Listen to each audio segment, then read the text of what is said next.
Bonjour chers internautes et merci de suivre ce Flash Info sur Open Bénin TV. 13 contrôleurs de première classe des douanes béninoises ont été promus au grade de contrôleur principal pour l'année 2024. La décision, prise par décret le 6 mars 2024, s'appuie sur les articles 67, 70, 80 et 82 de la loi numéro 2020-17 du 3 juillet 2020 régissant le statut des fonctionnaires des douanes. Cette promotion fait suite au rapport du 10 octobre 2023 de la Commission nationale d'avancement des douanes. 4 douaniers ont pris leurs nouvelles fonctions dès le 1er janvier 2024. 3 autres ont été promus le 1er avril 2024, tandis que 3 autres encore ont accédé à leur nouveau grade le 1er juillet dernier. Les 3 derniers vont entrer en fonction le 1er octobre prochain. Les 11 et 12 juillet 2024, Parakou a été le théâtre de la première conférence des préfets de l'année. Cet événement a réuni les cadres des ministères de l'Intérieur et de la Sécurité publique ainsi que de la décentralisation aux côtés des 12 préfets du Bénin. Lors de son discours, Raphaël Akotegnon, ministre de la décentralisation et de la gouvernance locale, a mis en avant l'importance de cette conférence et a souligné qu'elle constitue une plateforme essentielle pour le dialogue et la collaboration en vue d'améliorer l'administration territoriale et de renforcer le processus de décentralisation. La Société béninoise de production d'électricité SBPE et la Société béninoise de l'énergie électrique SBE ont annoncé des perturbations dans l'alimentation en électricité dans 11 départements du Bénin.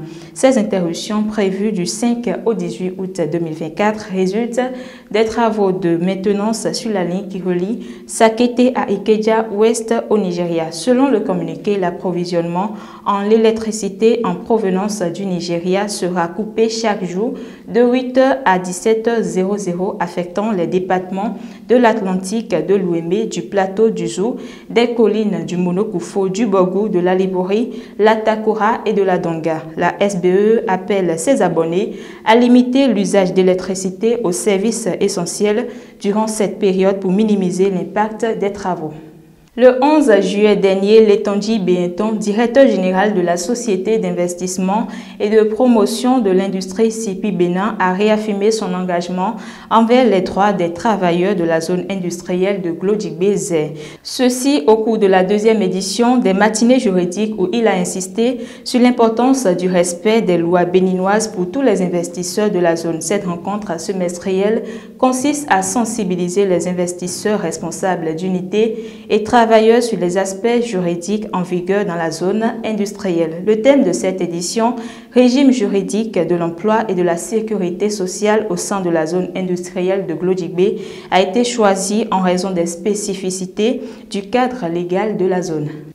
Au Mali, l'agence indépendante de gestion des élections AIGE a invité, à travers un courrier en date du mercredi 10 juillet dernier, les partis politiques à une réunion d'échange. Cette réunion, prévue pour ce lundi 15 juillet 2024 au Centre international de conférence de Bamako, CICB, intervient après la levée de la suspension des activités politiques par les autorités de transition maliennes. L'ordre du jour comprend la relance des activités du cadre et diverses questions selon le courrier d'invitation signé par Moustapha Sissé, ancien bâtonnier et chevalier de l'ordre national. En par la présence pour le 13 juillet dernier, le centre communautaire EYA d'Akbakba a accueilli la 3e édition des trophées footeuses 229. Cette cérémonie de distinction et de récompense a pour objectif de promouvoir le foot féminin et de célébrer les acteurs du football féminin. Au total, 13 lauréates ont été honorées durant la cérémonie pour leur performance exceptionnelle au cours de la saison. Cette soirée a été également marquée par des moments de célébration, de reconnaissance et de motivation pour les jeunes joueuses.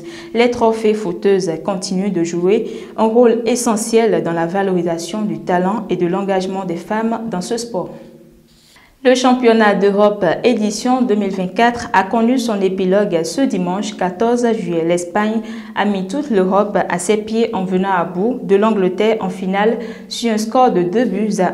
Amenée par ses jeunes prodigues, la sélection de Luis de la Fuente succède ainsi à l'Italie. Meilleure équipe de l'Euro, la Roja avec Lamine Yamal, Nico Williams a d'abord commencé par écraser la Croatie avant d'enchaîner les victoires jusqu'à briser les rêves de titre français sur le dernier match avant la finale. L'Espagne va donc jouer la finalissima contre l'Albiceleste, vainqueur de la Copa América. Mesdames et messieurs, nous sommes ainsi à la fin de ce Flash Info. Je vous propose de commencer ce lundi avec gratitude et voir la magie se déployer toute la semaine. Agréable journée à toutes et à tous.